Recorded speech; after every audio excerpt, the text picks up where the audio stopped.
Shalom, shalom, Israel. Can everyone hear me? If I can get a one in the chat, if y'all can hear me all right. If I can get a one in the chat, if everybody can hear me.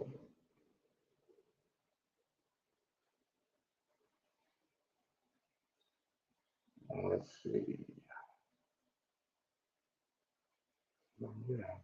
Okay. All right. The water. Shalom. Yahweh Shem Shabbat to the brothers. Yahweh Shema Elatham B'Shem Yahweh to the sisters. We are the ISUPK, Israelite School of Universal Practical Knowledge, under commanding General Yohana, started out of 1 West 125th Street in Harlem, New York. We are in 1969. We are not affiliated with any other Hebrew Israelite or Christian group. Tonight is the history class. We're going to do some quick shout outs. We got Trooper Yagadar in the building. Got my rib in the building. And we have Trooper Kazaki in the building. All right. Everybody, again, please make sure y'all sign in for attendance and all that good stuff with your name, city, and state.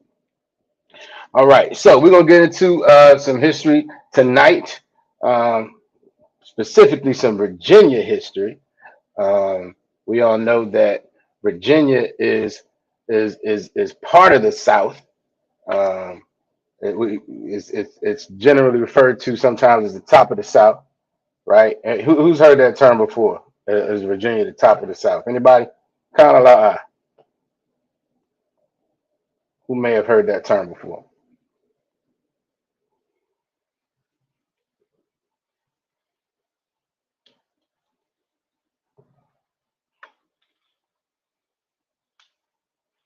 Okay, Con. All right. Anybody else may have heard that term? Kind of like Con. All right. Exactly. So with it being part of the South, right, and us thinking about our oppression in this wicked kingdom that we're in. What's one of the most vicious, notorious, evil acts? I'm not even gonna call it an oppression because it's so much bigger than that. What's one of the most evil and wicked acts that occur historically or have occurred historically in the South to blacks, Hispanics, and Native Indians?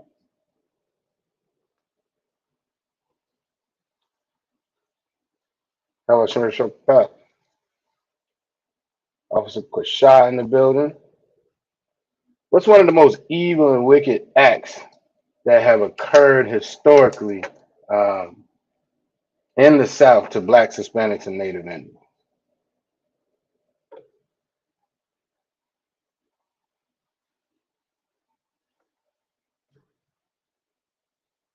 All right. Khan, that is true. Trooper Yagadar. All right. Let's see. All right, we got some answers. Okay. Definitely slavery. All right. Spray with water hoses. Absolutely. Slavery from starts. Right, exactly. Not quite what I'm looking for though. Y'all are definitely obviously on the right path, but give me another one. Give me something. It's right. A dog's attacking us. Yep, that happened also. There's a thing though. There's a thing outside of these things you all have named that are notorious that have happened to black people in the South. And I'm gonna give y'all a slight hint. Right. It's not always. Um, Oftentimes, it's not acknowledged. It's an understanding, but it's not necessarily acknowledged, and no one um, is typically held responsible. It's something. That's a great question, Trooper Kazaki. It's something that is historical and current, but it's more distinct historically. All right, I do have an answer. I'm gonna give y'all. Somebody got it right. I'm gonna give y'all give a few more seconds for for some folks to get it right also.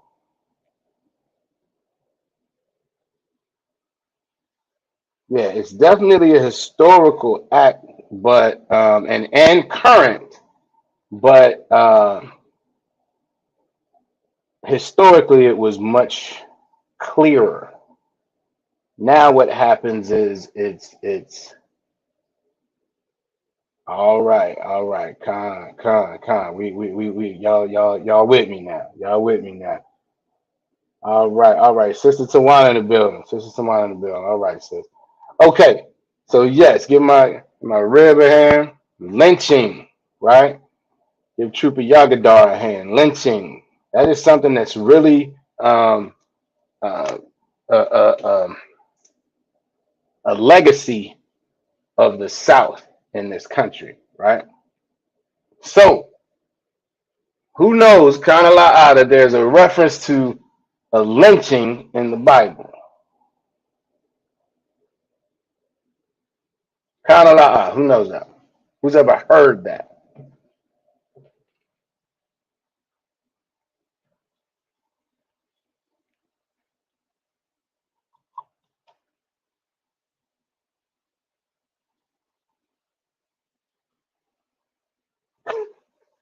No sweat, Trooper, because I get no sweat. No sweat. Con. I mean, it's like a con. Exactly. Lynchburg. Exactly. We have a city in this state called Lynchburg. I may have to do a class on that. All right. All right. We got to know. All right. Who is have any reference? All right. All right. All right. Let's see. Super Yagadar, absolutely. Still on a tree. Okay. So that's where we're going to start. All right. And then we're going to get Salaki into some of okay, Sister Tawana has not heard it. No problem. We're gonna get into that tonight. No sweat at all. All right. So we're gonna start in the book of Acts, okay? Um, we're gonna start in the book of Acts. We're actually gonna start with verse 28. Trooper Yagadar, stay on it. We're gonna start with verse 28, though, Troop. We're gonna start with verse 28 for context, all right? So in this chapter, we're leading up to verse 28. What you have is the apostles going around um, teaching and healing and doing all this, wonderful stuff for Israel, right? And then the Sadducees get wind of this, right? And of course, the Sadducees don't like it, so the Sadducees end up getting arrested, thrown in jail. Okay, so I'm just giving y'all again a backstory of the chapter. So they get him arrested, thrown in jail that night. Angel of the Most High comes, lets him out, says y'all keep doing what y'all doing, right? So that's what they do. They get out and they keep teaching and preaching to the people. All right. So now we're going to start. Right now we're going to start at Acts chapter 5, verse 28. It says, saying, did we not straightly command you that ye should not teach in his name? Now, this is the Sadducees talking to the apostles, saying, didn't we just tell y'all to stop preaching in his name, meaning Christ's name? Stop that. We done already took them out. Now, y'all steady going. You can't do that. We just locked y'all up. What are y'all doing? Right? It says, and behold, ye have filled Jerusalem with your doctrine, which meant what? They were being successful at this. Okay? They're out going straight to the people and they're being successful, which is partly why the Sadducees had them thrown in jail in the first place. Because wait a minute, y'all are being effective here. You all are filling Jerusalem with your doctrine, and we can't have that, right? It says an intent to bring this man's blood upon us. So what are they saying there? You all are out here teaching in his name, and now you're going to rile up the people against us. You're going to bring his blood upon us, right? Verse 29 says, then Peter and the other apostles answered and said, we ought to obey the Most High rather than man. Meaning what? Sure, y'all told us to stop, but the angel of the Lord told us to come out here and keep going. So we're going to obey the Most High rather than men. All right. Then verse 30, as Trooper Yagadah referenced, the Most High of our Salaki, the power of our fathers raised up Yahushai, whom ye slew and hanged on a tree. Now, we all know what's the typical. Somebody just give me a quick. I mean, it's right there, but somebody give me a quick reference as to what we know lynching to be historically in this country. Who can tell me?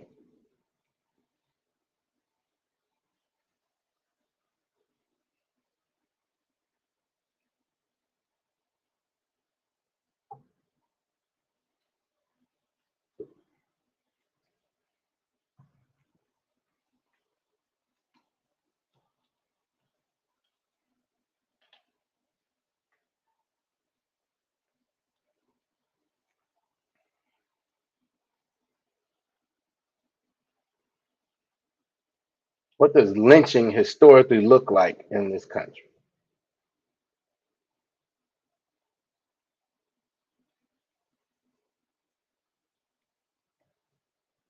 Exactly. Get Trooper Yagadan hanging from the tree. Just that. It's very simple, right?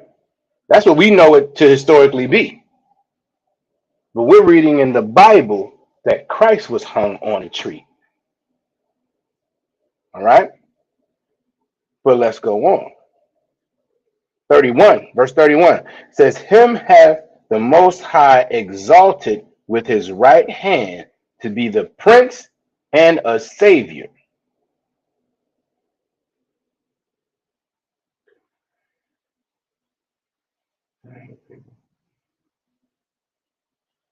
So like I'm not sure what you're saying. It says band of people killing and hanging Israelite. Oh, I see what you say. Yes. Yes. A group of people killing and hanging blacks, Hispanics, and Native Indians. That's historically what lynching looks like in this country. Absolutely. Absolutely right. But the verse it's like the next verse, verse 31, it goes on to say that he was exalted with his right hand to be the prince and a savior. How is that? He's a prince and a savior because his sacrifice was the ultimate, uh, reconciliation for the sins of Israel. Right now, our meaning blacks, Hispanics, and Native Indians, our lynchings in this country is the result of what? Because it's not the same as Christ.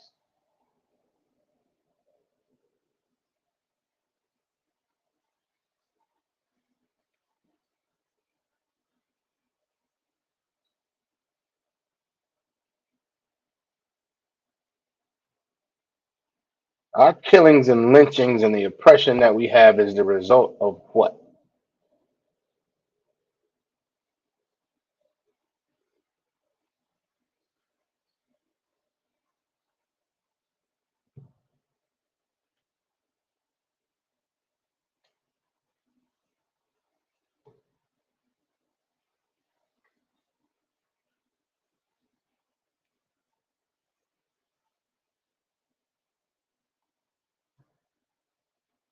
Who can tell me?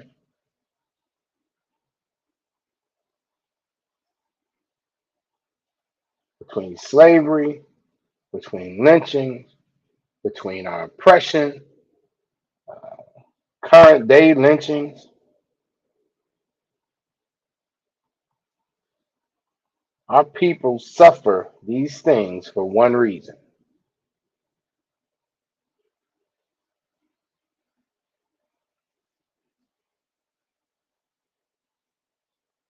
Product of post and pre-slavery, okay. But even that, integration, all right. Um, yes and no. Y'all are not wrong. But I'm looking for the ultimate reason our people suffer these things. Perpetual hatred by Esau. Yes, yes.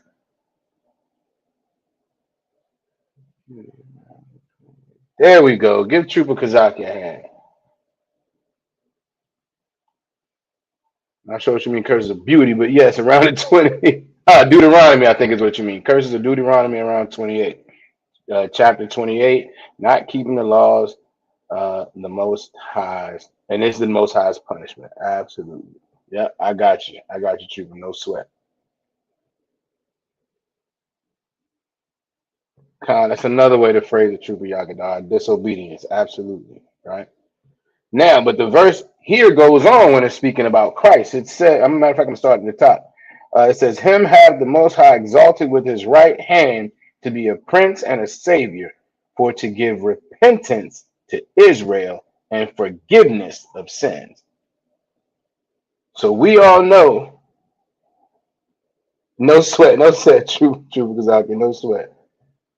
Absolutely, absolutely, sis. Our diso, Salaki, our people broke the law. Absolutely.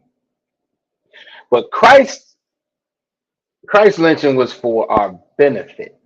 It was so that we could come back and start following the law, statutes, and commandments with a clean slate. All right. Our lynching, our people, and the oppression and lynching that we suffer is because we still aren't following the law, statutes, and commandments, even after Christ gave his life. All right. So again, that's a general history, right? So let's get into some details about some. I'm gonna go over a few different.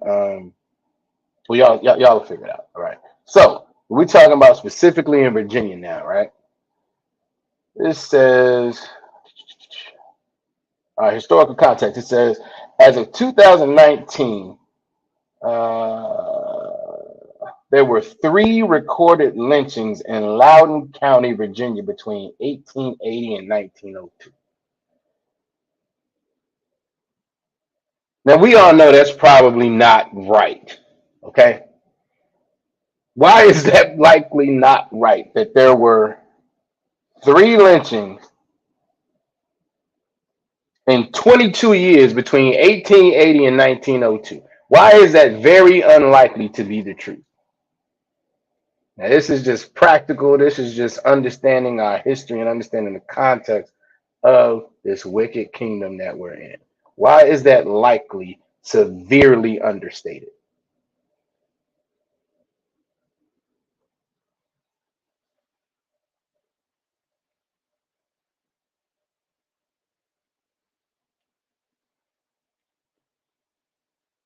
Who can tell me?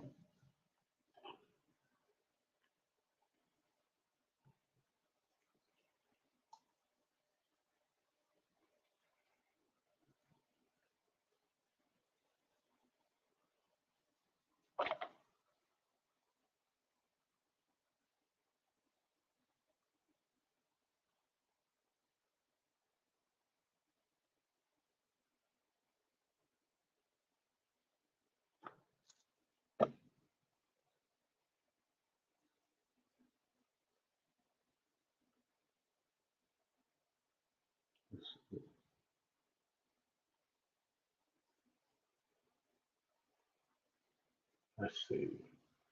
Super Yagdar says that's only what they have reported. Most crimes against us were quiet and unsolved.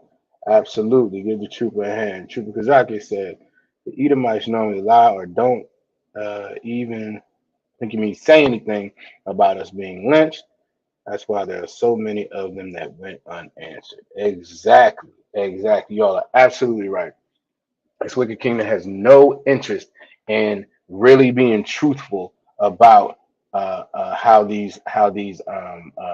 many lynchings and things like that happen. Shalom, how about Sharon Shakatasa? All right. So and another so this is technically this is the technical definition of a lynching. You know what, Salakia? Let me not get it from that source. Let me get it from a better source. Y'all bear with me.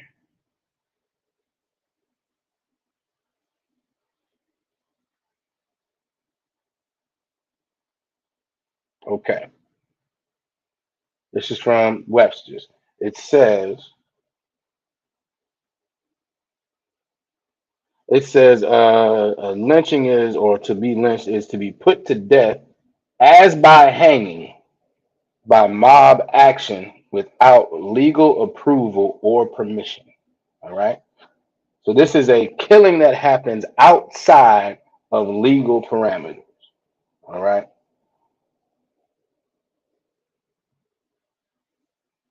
They have covered up so many of their crimes. There are probably hundreds of lynching that have been covered up as well. Exactly. You are absolutely right. You're absolutely right, True. So another definition, it says a lynching is an extrajudicial killing by a mob that is not limited to deaths by hanging. Meaning you don't have to necessarily be the victim of a hanging to be lynched. It's just a crime or killing that is outside of the judicial system by a mob. Now, there's different perspectives on what a mob is, right? Because what's the young brother's name? Tamir Rice. Who's familiar with Tamir Rice? Kind of like, so like we got Captain Natazak Shah in the building, and we got Officer Yaraj in the building. How about Shah? Who's familiar with Tamir Rice's death? Now, that was not in Virginia, I don't think. But who is familiar with his death? All right, Sister Tawana says Khan. Trooper Yagadar says Khan. Right. So you all are familiar, right? Now, technically, that was one police officer who shot that young man. Could that still be considered a lynching?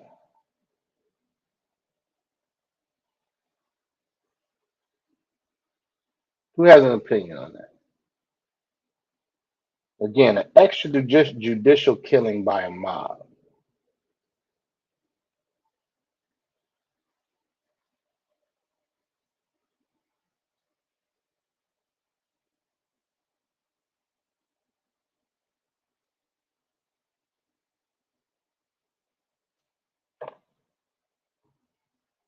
Jordan Neely. Salaki. I'm not sure.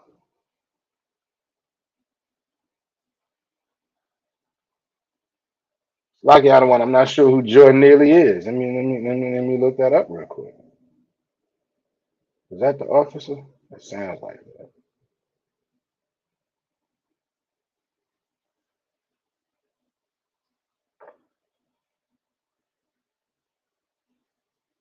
Oh, oh, that's the okay. That's the most recent.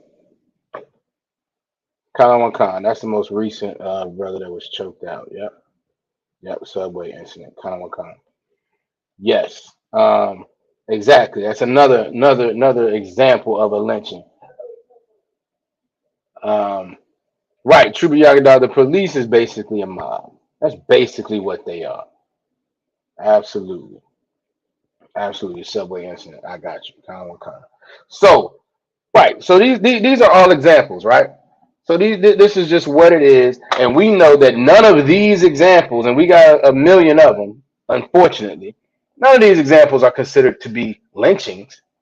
They're just killings, right? And in the case of uh, the police killing people, they're just I don't even want to call it. I don't even think they call them killings. People just they died in the line of duty or whatever. So that's how we know that these numbers are absolutely wrong. Because even now, these things aren't recorded as they should be as lynchings. All right. It goes on. It says of the 4,743 known lynchings in the United States between 1882 and 1968, which is like almost 90 years. Like, come on, 4,000. Come on, y'all know we all know it's a whole lot more than that, right? But this is reported by the Tuskegee Institute and the NAACP. It says 100 occurred in Virginia. Of these, 83 of the victims were so-called African Americans. All right. So one more scripture I want to get before we get into some of the details. I just want to give y'all some backstory because again, it's important to know the history so we can stay connected with not only our ancestors but what this wicked kingdom has done. All right, because it's too easy. Um, the argument that a lot of these, our oppressors give is, well, that wasn't me. I didn't do that. I don't have anything to do with that. That hasn't happened since blah blah blah blah blah. But the reality is, this is what your people did to my ancestors. This is what your ancestors did to my ancestors. And we need to understand that so we can have a connection to what our folks went through. All right. But again, we're going to get into one more scripture. We go to the book of Deuteronomy, verse 50. Deuteronomy 28 and verse 50. And this is the curses. This is one of the curses that was going to befall Israel if they did not keep the law. And we know that we did not. And most of us still today are not. All right. But it says we will be, so like I'm going to start at verse 49. It says, the Most High shall bring a nation against thee from afar, from the end of the earth. And we know that at the time, these folks were coming from somewhere else to come and get us, right? Says, as swift as the eagle flieth.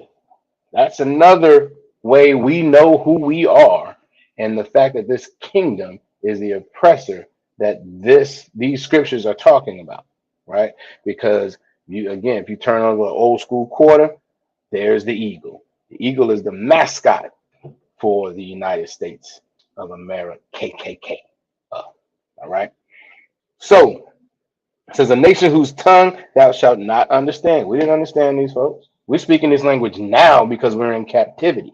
And we've been in captivity for so long, but this is not our native tongue. All right. Verse 50 says, a nation of fierce countenance. This is a fierce nation, right? Which shall not regard the person of the old, nor show favor to the young. These people do not care whether we are old, young, whatever. They will show the same fierceness, the same disregard, the same lack of mercy, the same, what's another good word? The same vengeance to us. All right. It doesn't matter how old or young we are. All right. It's just a nine in the building. All right. So let's start. I got two computers going. Y'all bear with me. So one of the first lynchings we're going to start with. All right. And I'm reading. This is Orion Anderson. Okay. His brother was born in 1875 and died in 1889. Who can do the quick math for me? 1875 to 1889. Somebody do the quick math for me, just so I know y'all with me.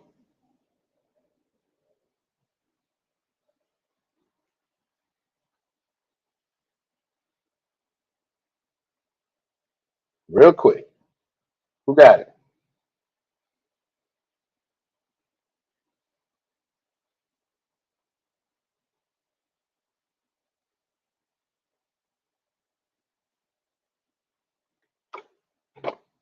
Exactly. Give Trooper Yagadar a hand. This brother was 14 years old.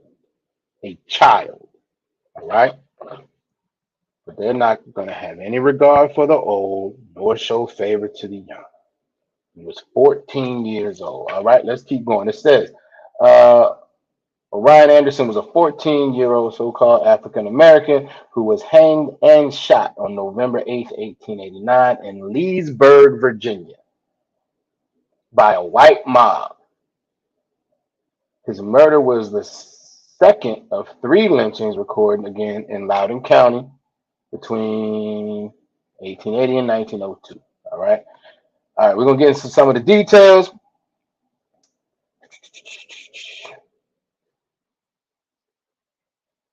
Let's see. Let's see. Now he was killed on November 6th. It says on Slovakia on November 8th. It says on November 6th, Miss Leith. That's how she's identified, described as a schoolgirl about 17 years old. All right. Now he's 14. She's 17. Returned home from school at the Hamilton Academy and was allegedly feloniously assaulted. No one knows exactly what that means, but that's what she said happened. She was feloniously assaulted, and she named Orion Anderson as her assailant, but was unable to identify him as the perpetrator. After Anderson, now she wasn't not able to identify him, but she just named him. So she couldn't say what he looked like, but she said his name. Right? Says after he was released, he was because again she couldn't name him. He was arrested again based on circumstantial evidence and apparently confessed to the crime. Now, who knows what that means historically? Again, for Blacks, Hispanics, and Native Indians, what does it mean when you confess to a crime that 9 times out of 10 you're innocent of? What happens to get some of these confessions?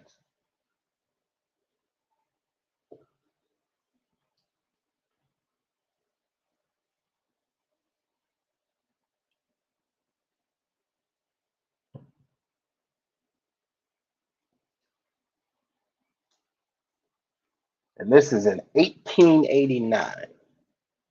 What is likely to have happened to this 14-year-old boy for him to confess to this crime?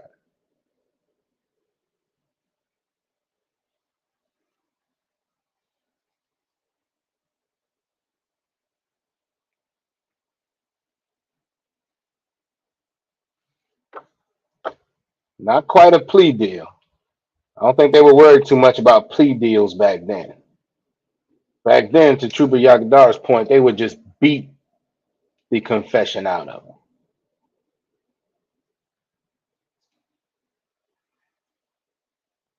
They would just beat the confession out of him, or they would force us into these confessions. Absolutely, give Trooper Yagadar and Trooper Kazaki a hand. All right, but it says he confessed to the crime. Now, 2 days later, at 1 o'clock in the morning, he was taken from his jail cell by a group of about 100 armed men. That's interesting. 1 o'clock in the morning, 100 people show up, and he's just taken from the jail cell. He's supposed to be a prisoner. He's supposed to be locked up.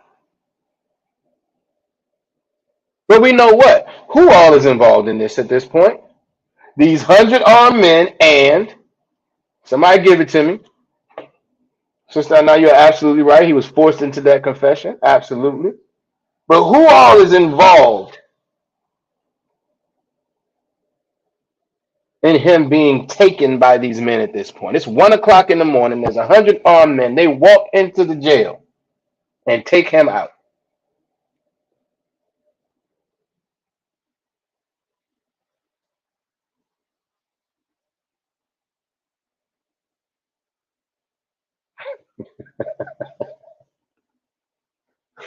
You're absolutely right, TruthForYaga.com.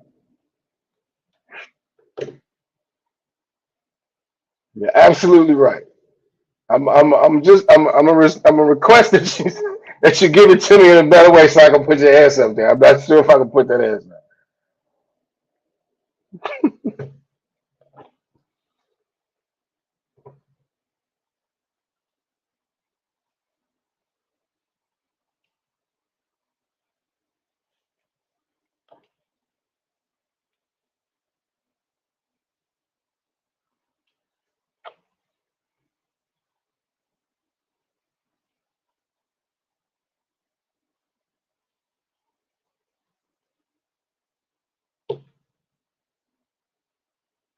There we go, my man. I appreciate you. The complicit police department. I love your other answer though. I just ain't sure I can put it up. All right, absolutely right. It's the police. Exactly. They were involved in this, okay? But it goes on. It says, let me see, about 100 armed men who had seized the keys from Officer Charles Laycock, is I guess his name. It says, it goes on, it says, they hanged him at the freight depot and shot him as well. It wasn't enough, absolutely, to releasing the white residents. Absolutely. It wasn't enough to hang the brother. They had to shoot him too. No regard for the person of old, or and will show no favor to the young. It's not enough to hang him. All right. All right. So it goes on. It says, let's skip forward a little bit.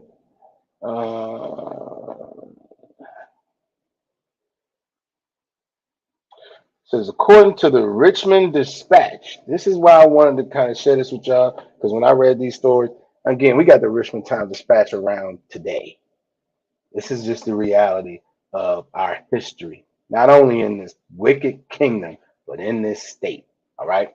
It says the Richmond Dispatch, according to the Richmond Dispatch, the girl was, quote, assaulted by a Negro boy, end quote, and ran away after she screamed and struggled.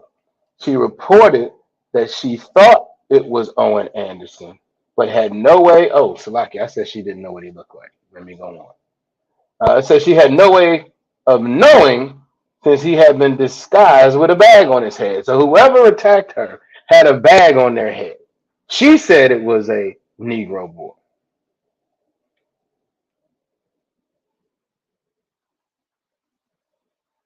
All right. It says after a guano sack was found, he was said to have had confessed in the Leesburg jail. It's also said it says the mob arrived at the jail. Now these are the reports as opposed to these are the Richmond Dispatch reports as opposed to the local reports. All right.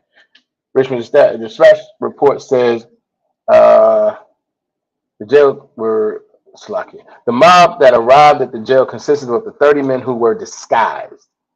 Two of the undisguised men led another dressed up as a prisoner to the jail, and thus they fooled the jailer and made their way inside. This is the story.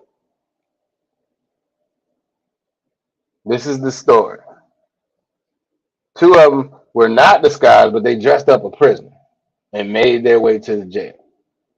So what does that mean? That means the other two people weren't even dressed in police uniforms. They just walked him in like, "Hey, we got a prisoner here." Like the officer didn't recognize that they don't work there. But here we go.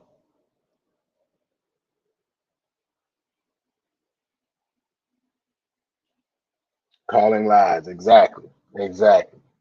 Absolute nonsense, right? Fooled the jailer, made their way inside. Anderson um, was hanged and died in minutes. My brother died in minutes and then was shot in the head, the body, and the leg. They shot this brother multiple times after he was dead. 2 days after he was so called accused of this crime, where she couldn't identify him because whoever did it had a bag on their head.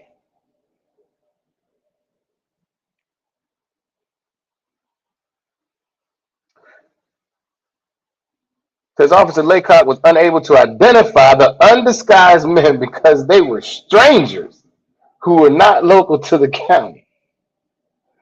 So if they're strangers who are not local to the county, why are you letting them in? How'd you get fooled? This is what happens. All right. An article in the Washington Post published on November 9th, 1889. And this is the day, technically the day the brother was killed because they ran up on him at 1 o'clock in the morning. All right. Reported that, quote, the work was done quietly but effectually. The work. This is work. for this oppressor. This is work. This is what is to be done.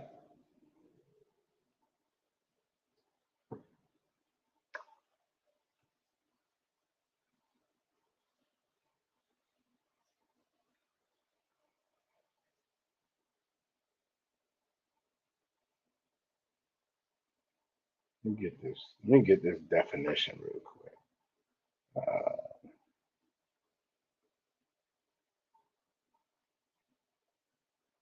Mm, mm, mm. This is one of the definitions of work: a specific task, duty, function, or assignment, often being a part of phase of some larger activity. This is a duty. This is an assignment. This is work. And it was done quietly but effectually. We were effective in our work of killing this young man with no due diligence, no due process, none of that. Nah. Because that's really not for Blacks, Hispanics, and Native Indians in this country. And we see that today. All right. It goes on, it says there were no convictions related to Anderson's murder. And it talks about when a anti-lynching law was passed, which was something like, I don't know, like 30 years later, right? Not effective for him at all. All right, let's go to another net before I go on. Anybody who can tell me, because when I was reading this, it rang very clear. It reminded me of another lynching that's more famous than Orion Anderson. Who can tell me? Who can tell me what this sounds like? Who can tell me what this specific story mirrors from another young brother?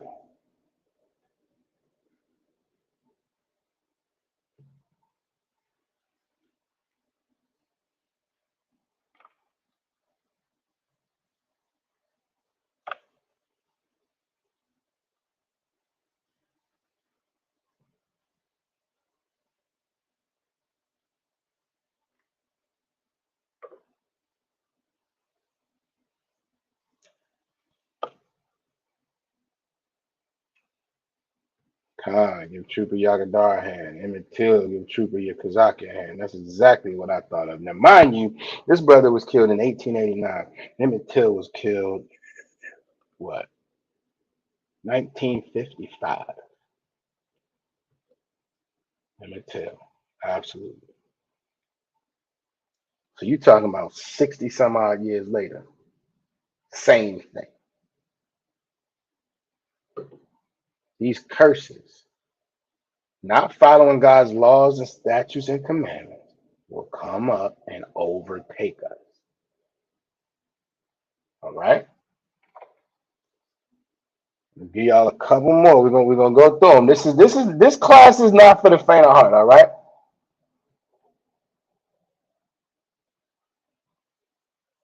Class is not for the faint of heart this evening. All right. John Henry James was a so-called African American who was lynched near Charlottesville, Virginia, on July 12, 1898, for having allegedly raped a white woman.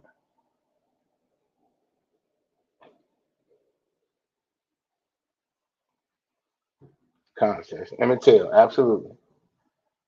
For having allegedly raped a white woman. James had no known family in the area and had lived in Charlottesville only 5 or 6 years. He was an ice cream seller. He just trying to sell people ice cream, man. How you take out the brother selling ice cream?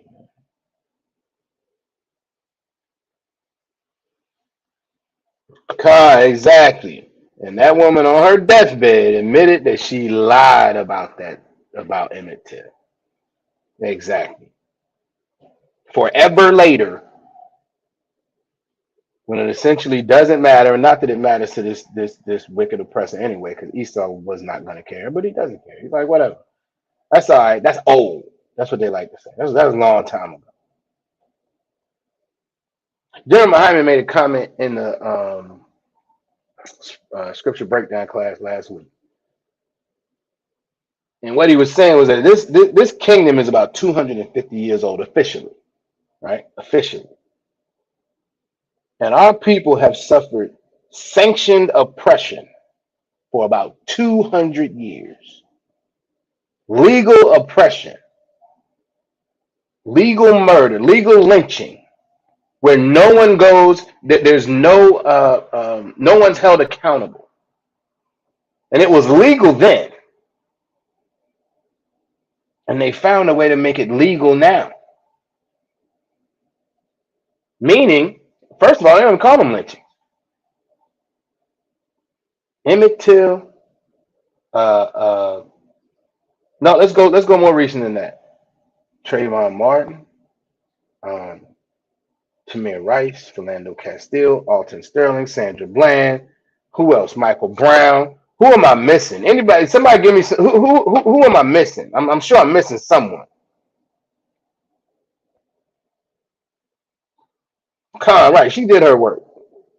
She did her work. She lied and had Emmett Till lynched. She did her. That was her job, as they said about Orion Anderson. Who am I missing? There's somebody I'm missing. What was the brother? George Floyd, right? Jordan Neely. Am I missing anybody? I'm sure I am.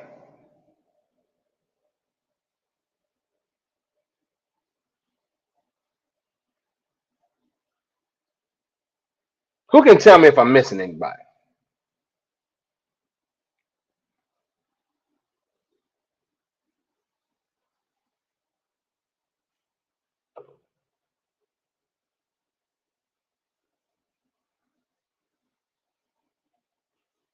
I don't know. Maybe I got them all. I feel like we're missing some. We got to be. George Floyd. All right. Hmm. Absolutely. Absolutely. What was the brother's name who was killed by the 5 black cops?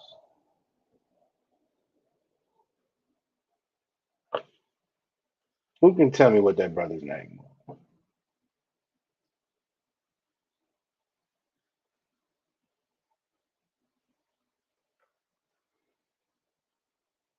There it is.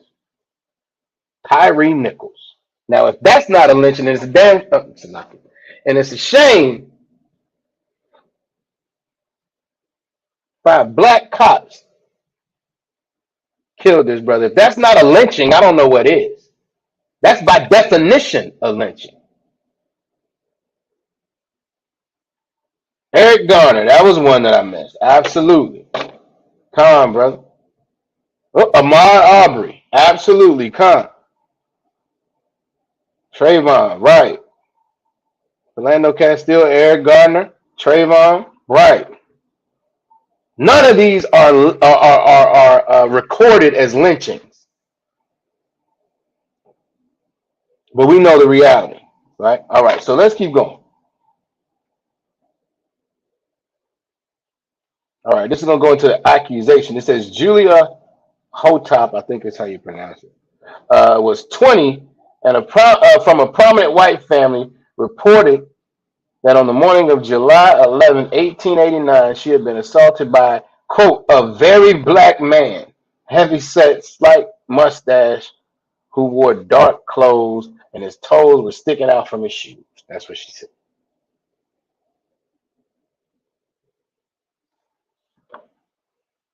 Conscious, exactly. Them brothers did the oppressor's work for them, which is why we teach in the ISUPK that if you are Black, Hispanic, and Native Indian, you do not need to be in Esau's military, on Esau's police force, any of it.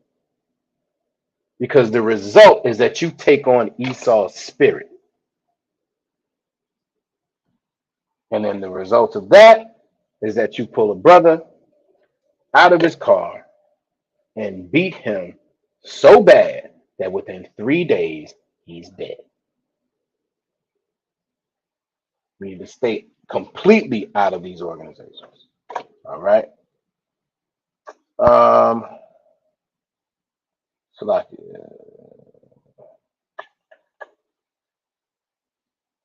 it says supposedly the captain says that after talking with her, this is one of the most atrocious rapes ever committed. And y'all gonna understand why I'm taking that tone a little later. All right. Um,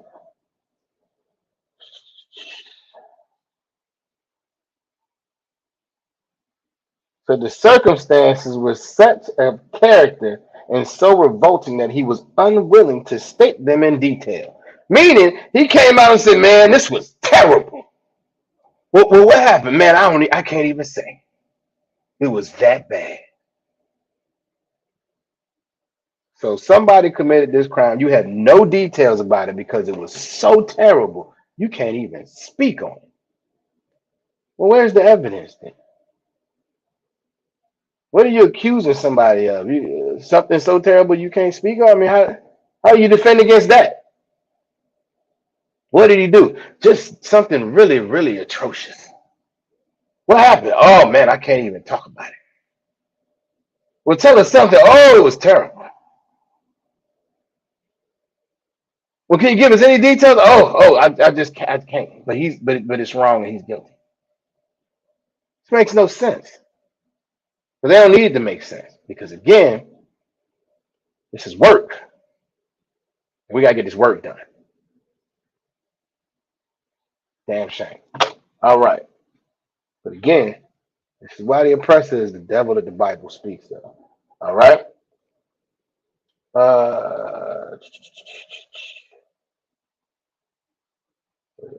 That's not what I want. Okay, it says James was quickly arrested and identified by the lady.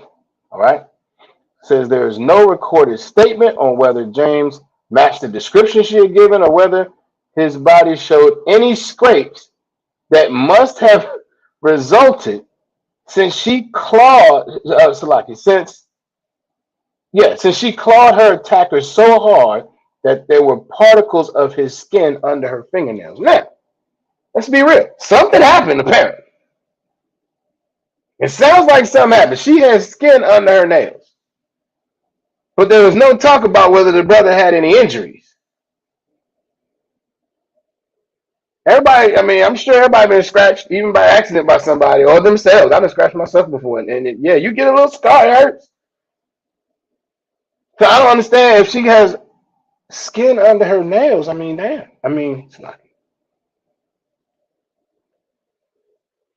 clearly there should have been some injuries to whoever you arrested. But no, they didn't even speak of that, right? He was taken to the scene of the crime, and his shoes matched the tracks at the scene because science was so what good and back then. You could match the shoes to the scene. Nowadays, admittedly, you can match a track of tires. Forensics have advanced that much. You might be able to match the track of tires. You might be able to match the shoes to the imprint, to the how much they worn on the bottom of the tennis shoes that you're wearing. But this is in 1898. Yeah, the tracks match. Tracks match. They gave that piece of information. You got any scars? I don't know. The tracks match though.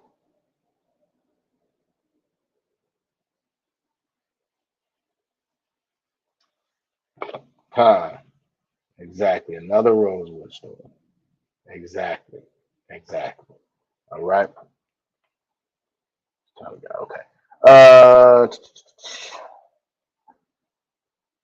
where are we? Where are we? Where are we? He was taken to the scene. Okay, and he was returned to a jail in Charlottesville. So, like, as he was returned to a jail in Charlottesville, a large crowd grew, and there was talk of lynching. They had already decided, you gotta go. You gotta go. Central Park 5, exactly. No evidence needed. Lock them up, right? And the sad part is those brothers, by comparison, were more They had a better situation because they didn't die. They weren't lynched. They had, they went to jail. Now nobody wants to go to jail either, unjustly. But by comparison, let's go on.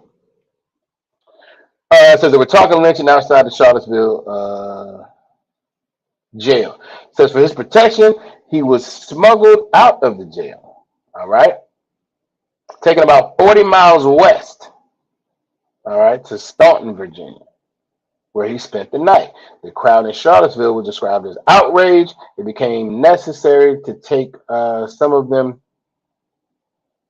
through the jail to satisfy them that the man had really been taken away. They were going so hard, I don't believe you. I don't believe you. Let me see that he's not here. Con, at least they lived. Exactly. Exactly. But these folks outside, man, hey, in Charlottesville, nah, I don't believe. We didn't took him out, man. He gone. Nah, let me walk through the jail. And they did it. Okay, well, come on. All right. Says the grand jury convened the following morning. Now, this is the lynching. I'm not even gonna get into the last one because we're gonna get into some more scripture. All right, it says, as James was being returned to Charlottesville by train for his hearing, it's the next day now.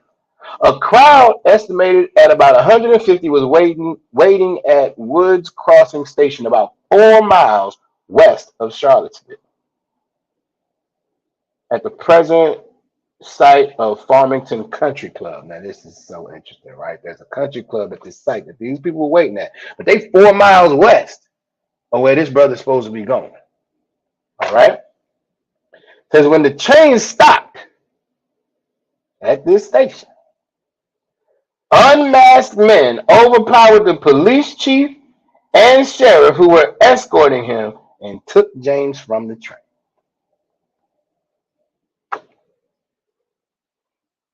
It's 4 miles west of where he's supposed to be going. The train stops.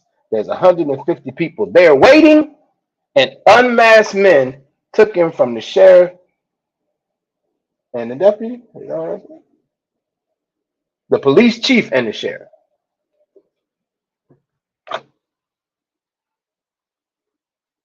Despite James' protests of innocence, they hanged him from a tree near the station.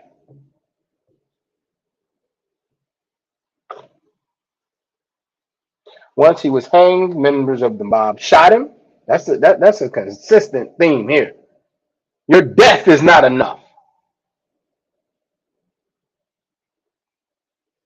We're gonna string you up and hang you, but it's not quite enough. I gotta put a couple slugs in you before I'm satisfied. This is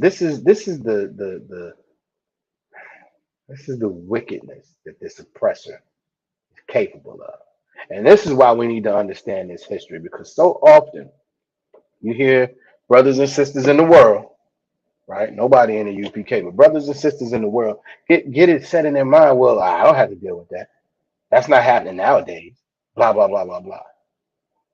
But it is. We just named, brother after brother after brother. Sister Sandra Bland, we named all of them. That this wicked oppressor, or brothers with the spirit of this wicked oppressor, just kills, just takes out. I'm not sure what I'm supposed to say. They make him unalive, I think is what Officer Uriah said I'm supposed to say that.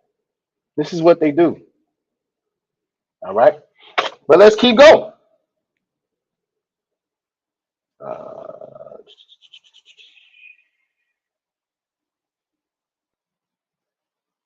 Once he was hanging, members shot him, and Hotep, or the young lady who accused him, her brother emptied his pistol into the body. The brother received an estimated 40 bullets. That is after he passed away. After he was gone. They put 40 bullets in his body. People took pieces of his clothing as souvenirs. What they like to call blacks, Hispanics, and Native Indians savages. Y'all put 40 bullets in the brother's body and took souvenirs. It goes on. It says the fact that the train stopped in Woods Crossing Station, where a crowd was waiting, was commented on in the press. One said that the escorts should have taken him on the fast train, which did not stop there. Of course, that clearly wasn't part of the plan. That's why that wasn't done. So this is, again, this is just another, what I'm about to read is another example of how wicked this oppressor is. It says at the time of the lynching, a grand jury was meeting and had decided to indict him. Okay? So he was coming back to face an indictment. But the documents had not been prepared. The court adjourned when informed of the lynching. Okay, we're going to indict him. Well, actually, he's not alive anymore. Oh, well, we might, court adjourned. That's, from their perspective, I'm sure it's justice served, right? But later, they reconvened and indicted him for rape.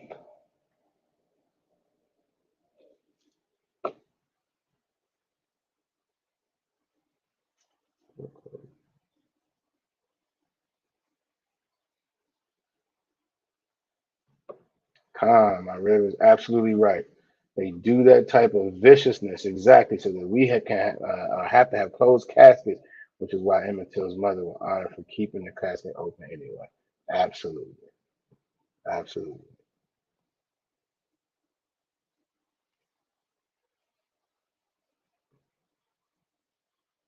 Khan, brother.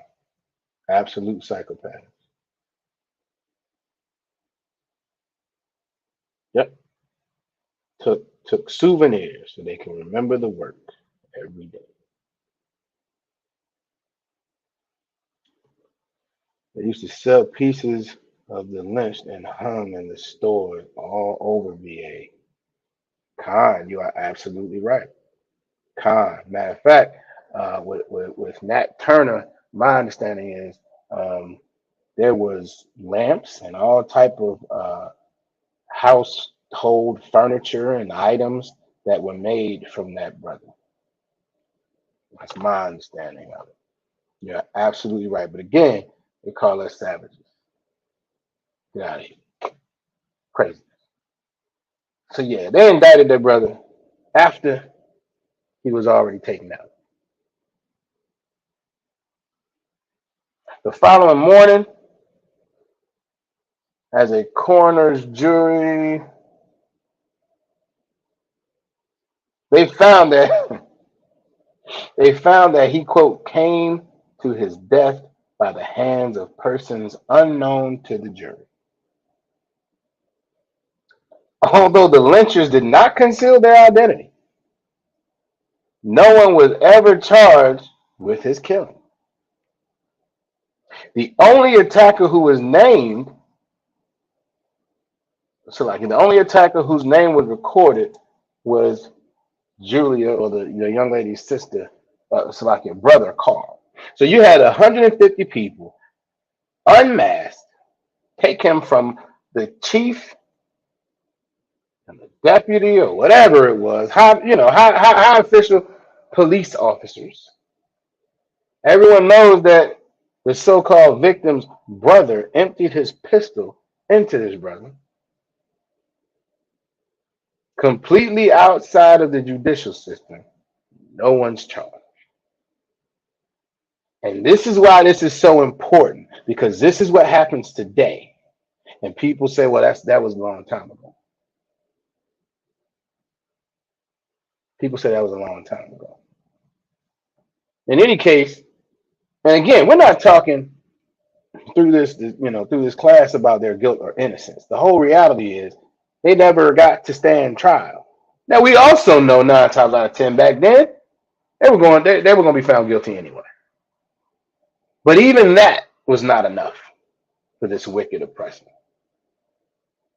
Even that was not enough. No, we got to take you out now. Who cares about the judicial system? Who cares whether a jury of your so-called peers, who 9 times out of 10 back then was going to be a whole group of a whole group of Edomites.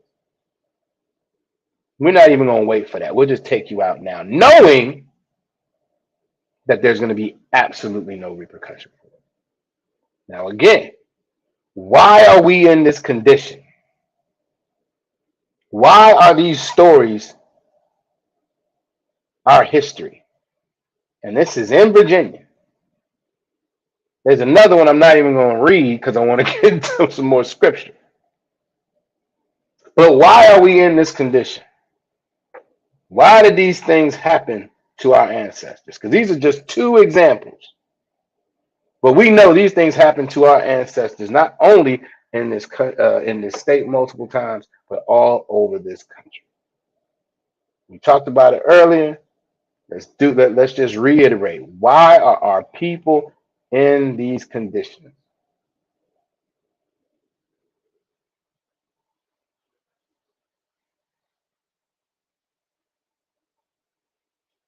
Not integration.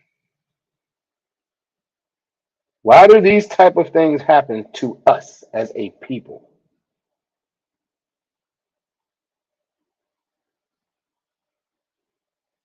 Let me phrase it a different way. There we go. Huh. Absolutely right. Because we are not following the laws, statutes, and commandments. Get a sister a hand. All right. Now we're going to get into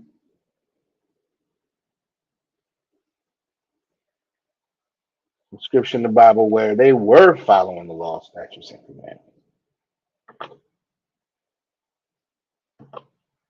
Come on. Give a brother a hand. Give Trooper Yagadar a hand. Absolutely. That's what was these things were prophesied in the Bible if we did not follow the law, statutes, and commandments. Absolutely. So we're gonna get into some scripture where they were following the law, statutes, and commandments. Before we get fully into it though, what was a common theme in these two stories? What led up to kind of want it's like a con because we won't hearken unto the Most High and keep the law, statutes, and commandments. Absolutely, because we will not do that. That's why we don't have the protection of the Most High. That being said, what is and definitely was historically a catalyst that led up to these lynchings? There's always typically a common theme. And even now, that was historically, right? There's a common theme historically, but even now, there's a strong correlation that they draw, even when that theme is not there. Who can read my mind?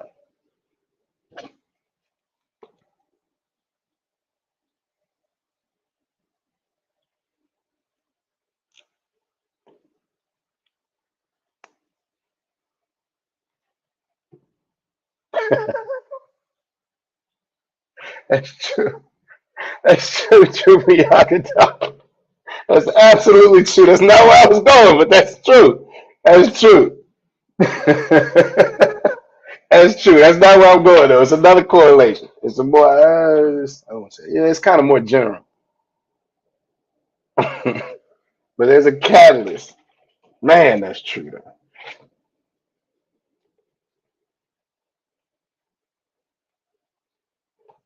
These two stories, and often this same type of theme is there's an attempt to connect this theme whenever there's a young or unarmed Black, Hispanic, or Native Indian that is killed. They try to connect this theme to them. But historically, these last two stories we just read, outside of the Edomite woman, there's a theme um, that served as a catalyst for it.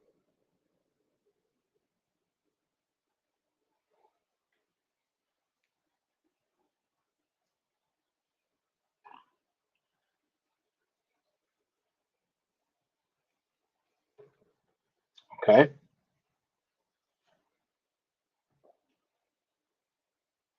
It's not wrong.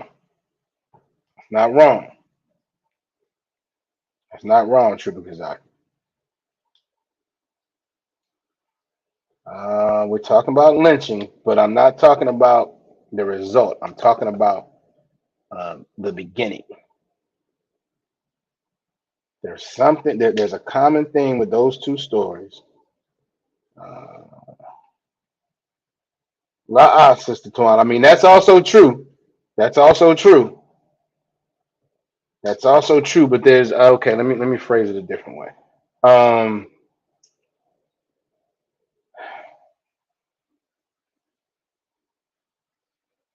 there's a common theme that serves as the reason in the mind of Esau that this is okay to do.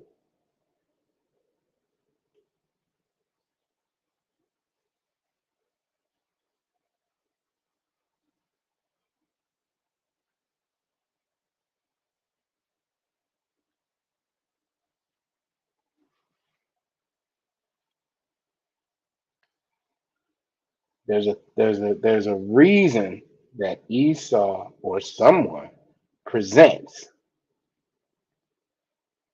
that this action is okay. We don't. Uh,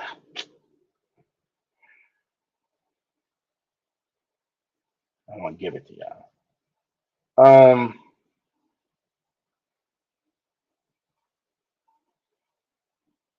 All right, for the sake of time, I'm gonna give it to y'all. It always starts with the accusation that a law was broken. Now, to Trooper Kazaki's point, in both of these cases, it was specifically about the violation. Excuse me, the violation of some white woman, Kazaki, or some Edomite woman.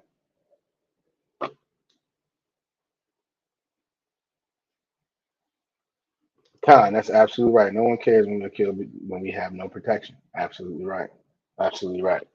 But each of these began with an accusation that there was a crime committed, right? And now think, oftentimes, even now, after the lynching occurs, what happens? They start pulling all this backstory on the brother or the sister who they took out. Yeah, about Shemai Bar in the building. All right. um, they start pulling all this backstory either about them directly or about somebody that they're maybe associated with, their parents. It's always going to be some type of, well, they did this wrong, they committed this crime, they blah blah blah blah blah. There's always a criminality associated with the individual who was lynched. Now back then it was the catalyst. Now they just use it as the backstory to why it's okay, right? We're always considered as criminals. Exactly. Con. We deserve whatever we get from them. It's a positive thing because it makes them feel better. Con. Exactly. They have to paint us as criminals in order to justify their wickedness. That's essentially what it is. They paint us as criminals to justify their wickedness. All right. Now we're gonna get into uh, the book of Daniel, where that was happening even then. All right. So we're going to start at Daniel chapter 2, verse 48. This is giving a little backstory because, again, the backstory with this is Daniel, the children of Israel are in Babylon. Nebuchadnezzar is having dreams. Daniel is the only person that can interpret the dreams. So he does so, right? And verse 48 says, then the king made Daniel a great man, all right, and gave him many great gifts and made him the ruler over the whole province of Babylon, all right, because Daniel was able to interpret his dream correctly when nobody else could. So as a show of gratitude for that and a show of Daniel's talent, he said, look, I got to put you in charge of some stuff because this is I got to take advantage. I'm the king. I got to take advantage of this. right? So it goes on. It says, and the chief of govern, so like, and chief of the governors over all the wise men of Babylon, right? So Daniel was exalted, right? It says then Daniel requested of the king, and he set Shadrach, Meshach, and Abednego over the affairs of the province of Babylon. But Daniel sat in the gate of the king. So who's familiar with this story in the Bible? Kind of like who's familiar with where we're going?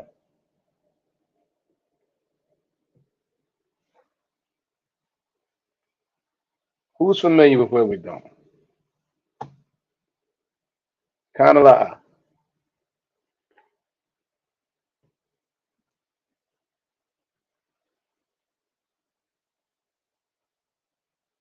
all right. I'm ready to say Khan.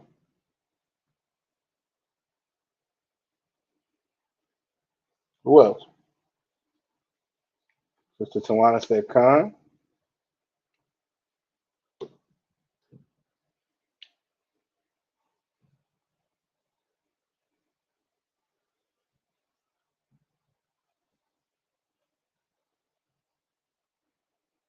Who else? Kind of like who's familiar with where we're going?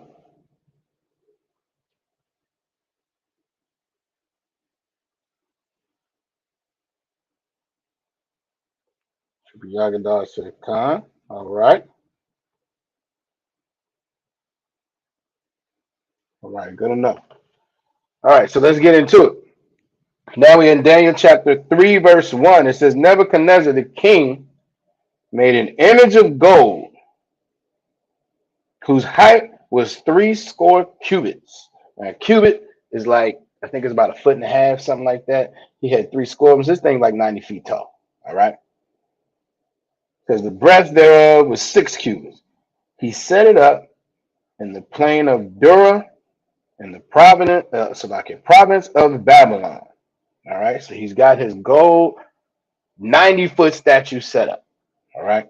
Verse 2 says, Then Nebuchadnezzar the king sent to gather together the princes, the governors, the captains, the judges, the treasurers, the counselors, the sheriffs. So we got a theme here, right? Everybody who's in charge is now being called. Okay? They all need to come together, right? And it goes on. It says, and all the rulers of the provinces. Now, up until everybody else he named captains, Salaki, princes, governors, captains, judges, treasurers, counselors, and sheriffs. None of that had anything to do with Daniel and his three brothers at that point, right? And they weren't actual brothers. I believe they were related, but they weren't actual blood brothers, just for context. But it had nothing to do with them. Up until and the rulers of the provinces, now they're included because of the position that Daniel was exalted to, and he requested of the king to exalt Shadrach, Meshach, and Abednego to. All right. It says to come to the dedication of the image which Nebuchadnezzar has set up. So we already dancing around a particular law that we should not be participating in. Who can tell me what it is? Who can tell me the precept that we're already dancing around before we're not even that deep into it right yet? What's the precept?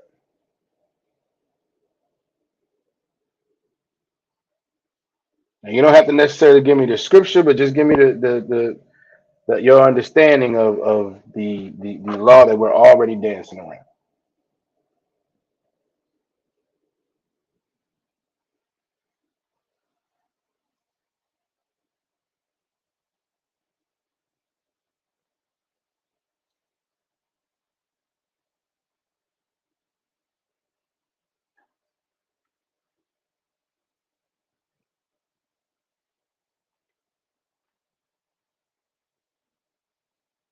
All right, for sake of time, I'm gonna give it to y'all. If you go to Exodus chapter 20, verse 4, it says, Thou shalt not make unto thee any graven image or any likeness of anything that is in heaven above, or that it is Salaki, or that is in earth beneath, or that is in the water under the earth. Now, again, they haven't done this, right? But we're in that realm right now. Okay, we're definitely in the ballpark. They didn't do it, but Nebuchadnezzar did. All right. So let's see where this is going. And again, some of y'all already know, but we're gonna break it down anyway. All right.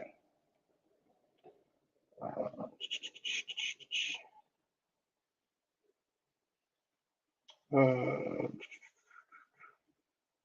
okay. Verse 4 says, "Then an herald cried aloud." And herald is an official. Matter of fact, let me look it up. Let me just get it.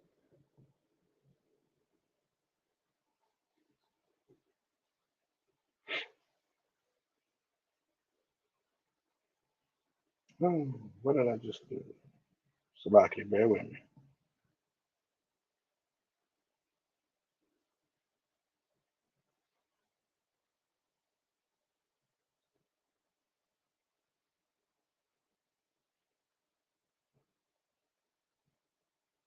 All right, what's going on?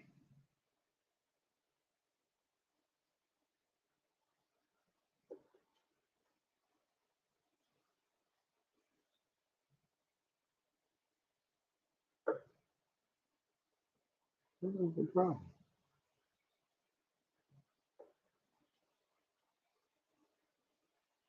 All right.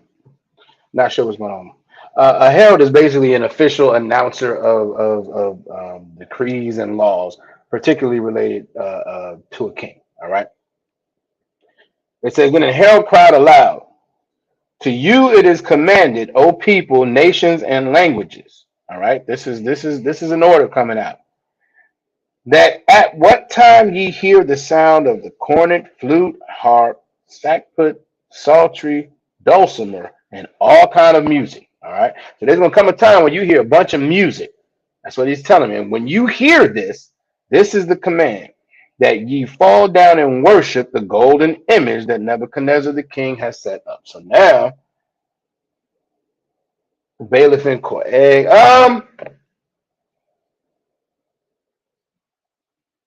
Not quite. I don't think that's quite it, Trooper Yagadar. Because the bailiff in court is more about keeping order for the proceedings. This is more about, hey, this is a new law. The fact that I'm telling you lets you know that this is official. So not so much the bailiff in court, but more an announcer. Um, yeah, just an official announcer of different rules and stipulations that the kingdom has to go by. All right. Um, but the rule was everybody got to fall down and worship this new statue, right? So verse 6, it says, "And whoso falleth not down and worshipeth shall the same hour be cast into the midst of the burning fire." Again, we'll go to precept.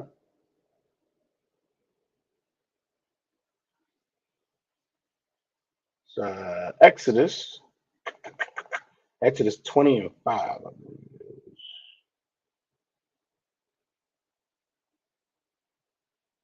Thou shalt not, now literally.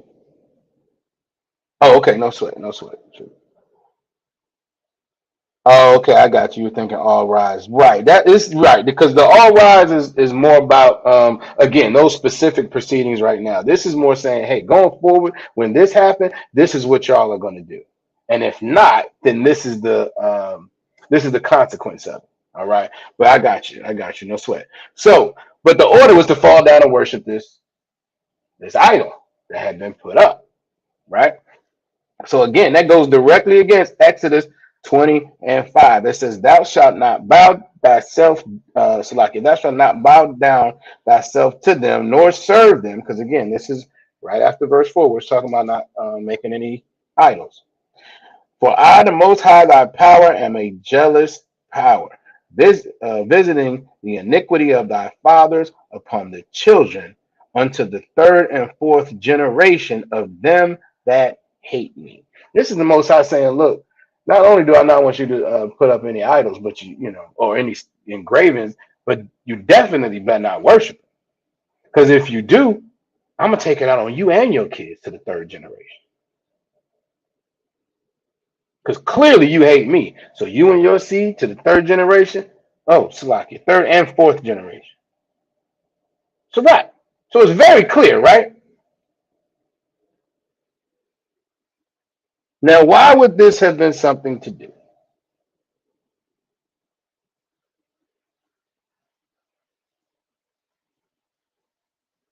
Who can tell me?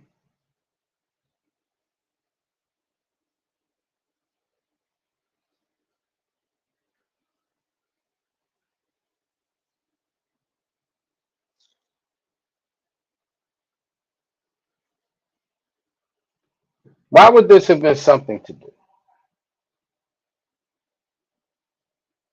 What situation is being set up here? Especially you, several of y'all say you already know the story. What situation is set up here?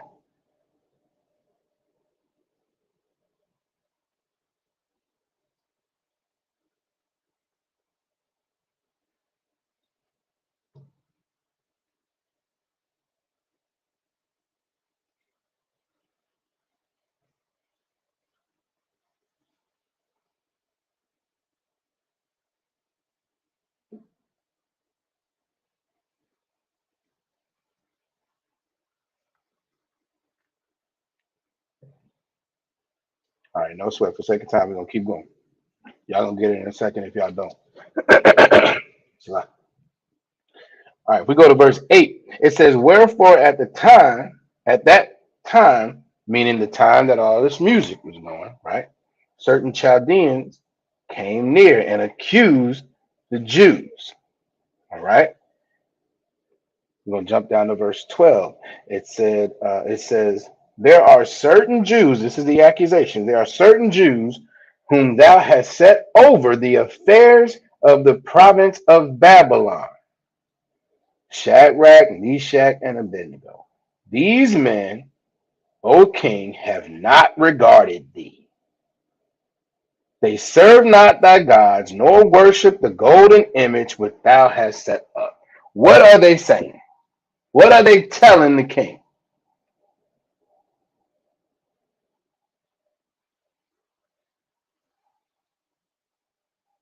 Think about the common theme we just talked about as far as the historical lynchings and even common day. What are they telling the king right now?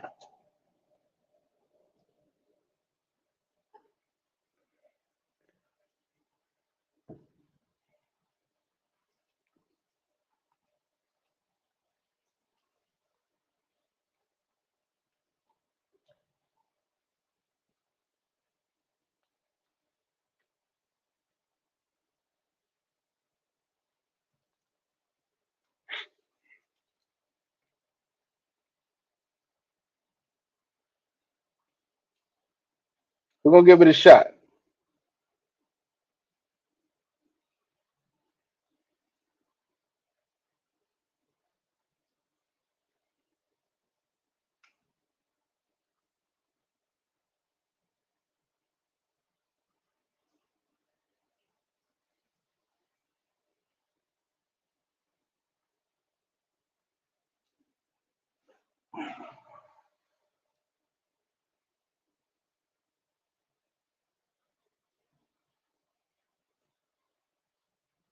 Come on, who's gonna give it a shot? What do they tell? What are these Chaldeans coming to tell the king about Shadrach, Meshach, and Abednego?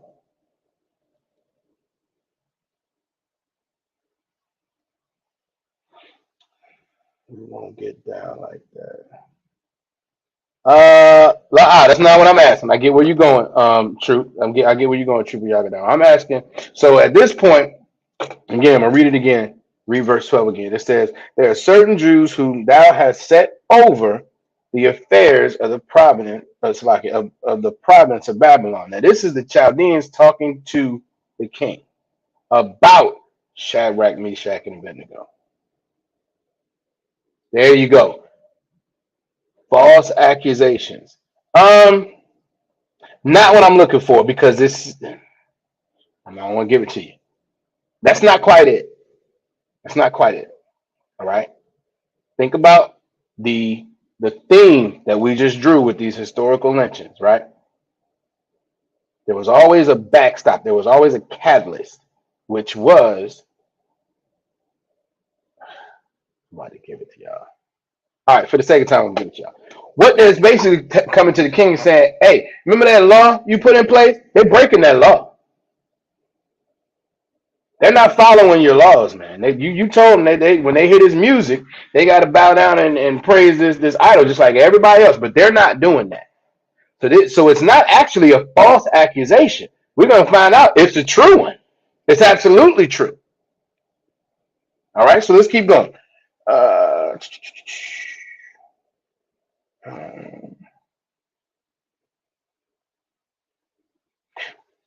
yep. All right. Verse 14 says, Nebuchadnezzar said and spake unto them. Now he's talking directly to them now. Says, is it true, O Shadrach, Meshach, and Abednego? Do not ye serve my God or worship the golden image which I have set up? Like, oh yeah, absolutely, absolutely true. The Chaldeans straight snitching. They straight snitching. But again, why would they have this rule set up? So that they could come and say they're not following your laws. They've been put up. Shadrach, Meshach, Abednego, and Daniel have been put in a position of power. These other folks don't like that. You know what? They're not following your law. They're not following your law. So yeah, they straight snitching. Absolutely. All right. But he asked them, are y'all not following the law? What are y'all doing? Right? Um,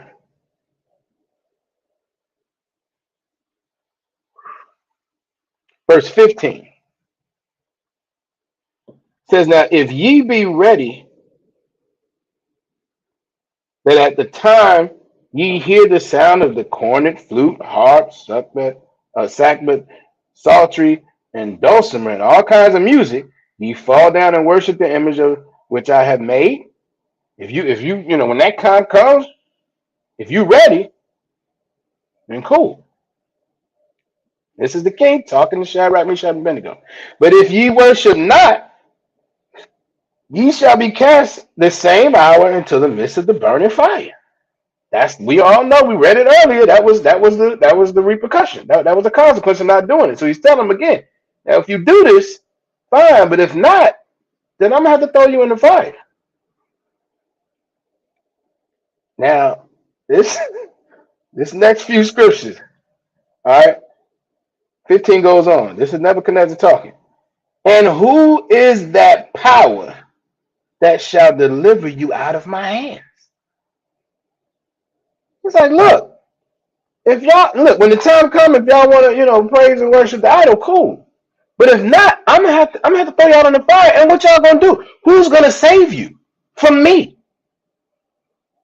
That's almost like that's super cocky. Like, what are you talking about, dude? What are y'all doing? I'm gonna have to throw you in the fire, and there's nothing you're gonna be able to do about it because who's gonna save you? That's how he's talking to me. Now I love their response. All right, verse 15 says Shadrach, Meshach, and Abednego answered and said to the king, O Nebuchadnezzar, be careful to answer thee in this matter. Trying to control them, right? Right. He's trying to tell, hey, look, y'all need to fall in line. Y'all need to fall in line because if you don't, you gotta go. That's the law, and no one's gonna be able to save you, right? But they answer, oh Nebuchadnezzar, we are not careful to answer. We're not careful to answer thee in this matter. Like, you know what, man? I don't even really have a response for you when you ask me who is the power that shall deliver me out of your hand. I'm not even sure I want to answer. I ain't gonna worry about answer that, right? But then let's look at verse 17. Matter of fact, verse 17 and 18, I believe. Yeah, verse 17 and 18. Verse 17.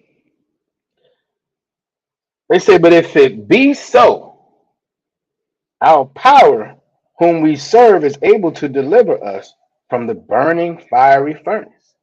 and he will deliver us out of thy hand, O king. Meaning, look, man, I'm not talking about who's able to save me, but I tell you what, if you throw me in that furnace, you throw us in that furnace, our power is able to deliver us, and he will. Verse 18. But if it, Salakia, but if not, be it known unto thee,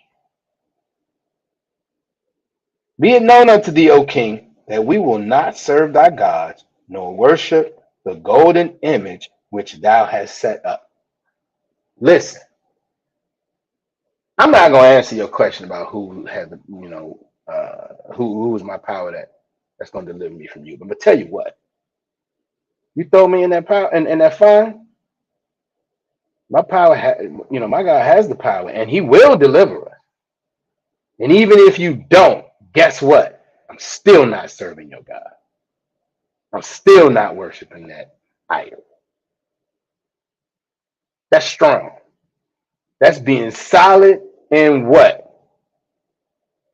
Solid in what? Somebody give it to me.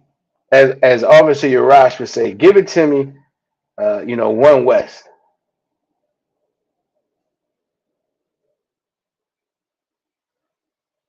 That's being solid and grounded in what?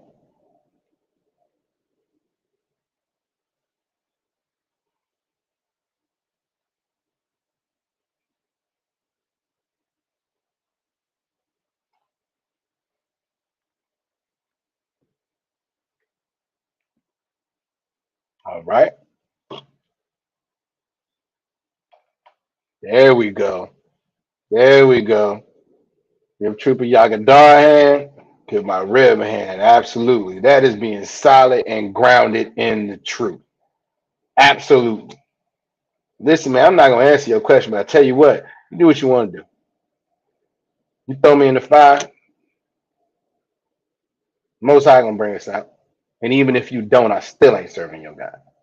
So do what you got to do. It doesn't matter. Right? All right, let's keep going. Verse 22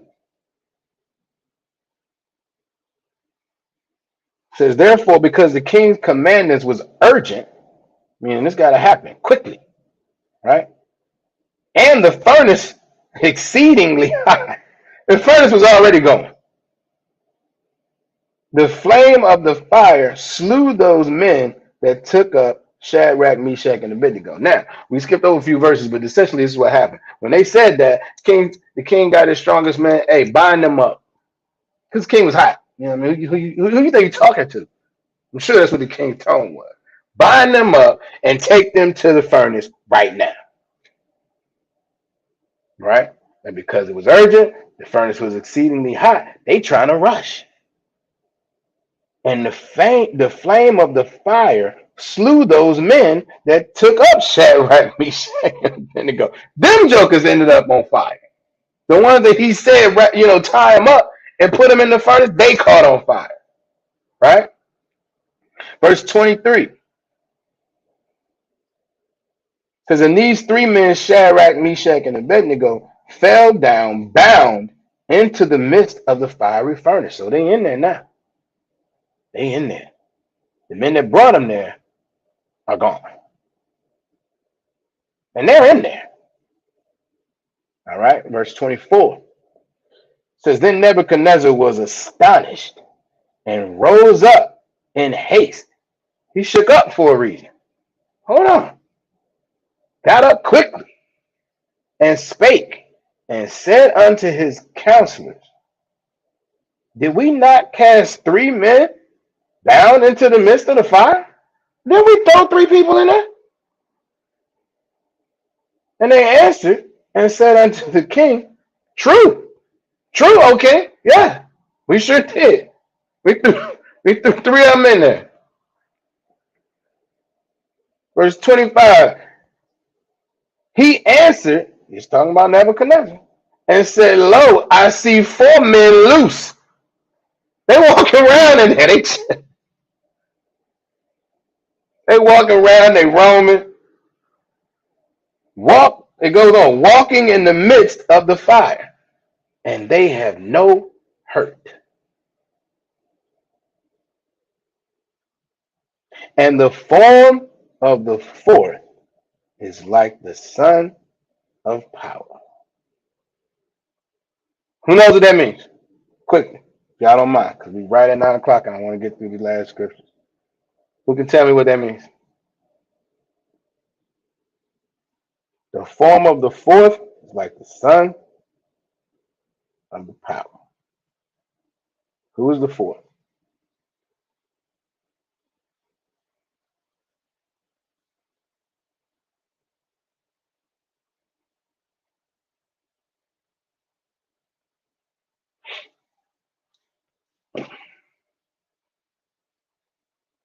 There you go. The Trooper Yagadar hand, you have shine there with him. Absolutely. Con. All right, verse 26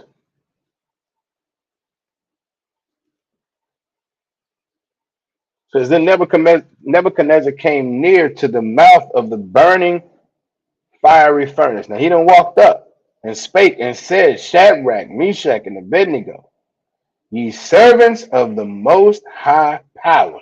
Now he's referencing them and saying, you servants of your God, essentially. Now mind you, they're in there because they decided to follow the laws, statutes, and commandments of the Most High as opposed to Nebuchadnezzar's laws. So what can we take from this? Quite simply, listen, ISUPK, we don't break the law. We don't break Esau's laws. All right? We don't. We don't sell no drugs. We don't commit no crime. We make sure we are upright men, all right, that follow the laws of the land. That being said, we're going to follow the Most High's laws first. We are going to follow the Most High's laws first, and everything else falls second. And I hope they never pass a law that contradicts the Most High's laws. It's going down there. Or maybe they should. Uh-huh. But anyway, we follow Most High's laws first. Period. All right. So let's keep going. Come forth and come hither. Then Shadrach, Meshach, and Abednego came forth in the midst came forth of the midst of the fire. Verse 27. And the princes, governors, captains, and the king's counselors, being gathered together, saw these men upon whose bodies the fire had no power. Had no power over these brothers, right? Nor was a hair of their head singed. Nothing. Neither were their coats changed, nor the smell of fire had passed on them. I mean, it was like they weren't even in there, right? Then, verse 28, then Nebuchadnezzar spake and said, Blessed be the power of Shadrach, Meshach, and Abednego, who had sent his angel and delivered his servants that trusted him. They trusted the Most High. And that's what it means to follow the law, statutes, and commandments. It means that you trust and love the Most High. That's what it means. If you claim to love and trust the Most High, but you're not following the law, statutes, and commandments, which is what the Christian church preaches all day long, you are absolutely wrong. You are absolutely wrong. If you claim to love and obey the Most High, but you're not following his law, statutes, and commandments, then you need to know you're not doing it. You don't love the Most High. And there are scriptures that say you hate the Most High. We went over, I think those scriptures last week. Not following the law, statutes, and commandments means you hate the Most High. All right.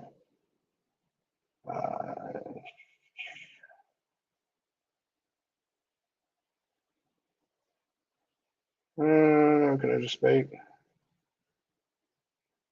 Send his name, deliver the servants. Okay. and have changed the king's word. Not only did they come out of this fire unhurt because they served the Most High, they changed the king's word and yielded their bodies that they might not serve nor worship any God except their own power.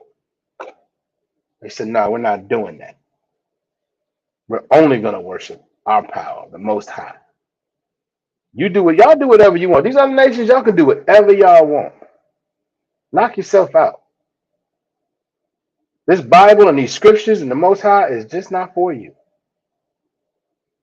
It's for blacks, Hispanics, so-called blacks, Hispanics, and Native Indians. And the truth, the home of the truth, is in the ISUPK under Commanding General Yohana. This is where you learn how to follow the law, statutes, and commandments the right way. Let's keep going. Verse 29. Again, this is still Nebuchadnezzar speaking. He says, therefore I make a decree that every people, nation, and language which speak anything amiss against the power of Shadrach, Meshach, and Abednego shall be cut in pieces. This is the power of the Most High. All right. These brothers were essentially set up to be lynched. But because they followed the law, statutes, and commandments, they trusted in the Most High. Even the king said, if anybody speaks against their God, it's a wrap. It's a wrap. You're going to be cut into pieces. All right. And their houses shall be made a dunghill, because there is no other power that can deliver after this sort. Even Nebuchadnezzar recognized there's no other power that can do what these brothers' power did, that these brothers' God did. So I don't want to hear nobody speaking against these brothers' God. All right. In verse 30, last verse of the book says, then the king promoted Shadrach, Meshach, and Abednego in the province of Babylon. And he promoted them again. This is what happens when you follow the law, statutes, and commandments, and the Lord is with you. That's why the Lord is with ISUPK, and that's why, as I've said before, we don't lose debates. Brothers don't get in trouble. None of that happens. We follow the law, statutes, and commandments. We follow the orders of the men above us, and that keeps us protected. We lose our protection from the Most High and ruin our reputation with the devils by not following the law, statutes, and commandments. You are absolutely right. Give the trooper a hand. Give the trooper a hand. And again, we have to be mindful of the history of lynching, not only in this country, but in this state, because we're under this oppression as a whole, as a complete nation, because we don't follow the law, statutes, and commandments. So if you are not in the ISUPK, you need to make a phone call to the camp leader to get in this body before it's too late. As soon as possible. Start following these laws, statutes, and commandments so you can have the type of power that Shadrach, Meshach, and Abednego, and later on Daniel and the lion's den, all of that. All right? Because that's the kind of cover, that's the kind of protection that the ISUPK has, because the Most High is only with us, which is why we're not affiliated with any other Christian or Israelite group. That being said, that's my time. So I'm going to say, Yahweh Hashem Yahushua Rakatah to the brothers, Yahweh Shema Alatham by Hashem Yahushua to the sisters. Class dismissed.